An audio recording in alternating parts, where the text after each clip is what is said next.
আসসালামু আলাইকুম। আপনারা সবাই কেমন আছেন? আশা করছি সবাই অনেক অনেক ভালো আছেন। যেহেতু এখন জলপাই সিজন চলছে, তাই জলপাইয়ের আচারের রেসিপি নিয়ে চলে এসেছি। এই আচারটা আপনারা বানিয়ে রাখলে বছর জুড়ে সংরক্ষণ করতে পারবেন। তো চলুন দেখে নিই কীভাবে জলপাই আচার বানাতে হয়। এর জন্য প্রথমে কিছু জলপাই নিয়ে নিয়েছি। এগুলোকে ভালোভাবে সিদ্ধ করে এরপর এগুলোকে হাতের সাহায্যে ভেঙে নিচ্ছি। আপনারা চাইলে পাকা জলপাইও নিতে পারেন। জলপাইগুলোকে কিছুটা এরকম করে ম্যাশ করে নিতে হবে। এবার একটা ফ্রাই প্যানে দিয়ে দিব 2 কাপ চিনি।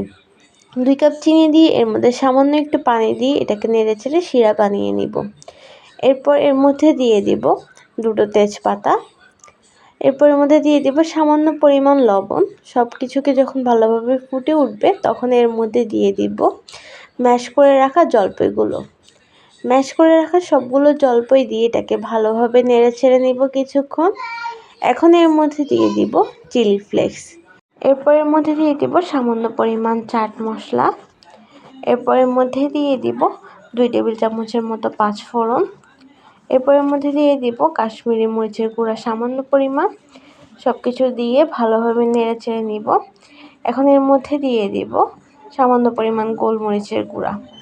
সব কিছু ভালোভাবে নেড়ে ছেড়ে এখন আমরা এর মধ্যে দিয়ে দিব সামান্য পরিমাণ বিট লবণ। এবার এগুলোকে ভালোভাবে মিশিয়ে নিব একত্রে। আস্তে আস্তে সব কিছুকে নেড়ে ছেড়ে একত্রে মিশিয়ে নিতে হবে যেন কোনো দলা পেকে না থাকে। এখন আমরা এর মধ্যে দিয়ে দিব সিরকা। সিরকা দেওয়ার ফলে আপনারা এটাকে অনেক দিন ধরে সংরক্ষণ করতে পারবেন, কোনো পোকা নষ্ট হয়ে যাওয়ার ভয় থাকবে না। চুলাটাকে অফ করে দিব এই পর্যায়ে ভালোভাবে নেড়েচেড়ে। এটা ঠান্ডা হওয়ার পর এটাকে একটা বক্সে নিয়ে নিয়েছি। দেখতে পাচ্ছেন জলপাইয়ের আচারটা কত পারফেক্ট হয়েছে। আপনারা এটাকে ফ্রিজে রেখে প্রায় 1 বছরের মতো সংরক্ষণ করতে পারবেন।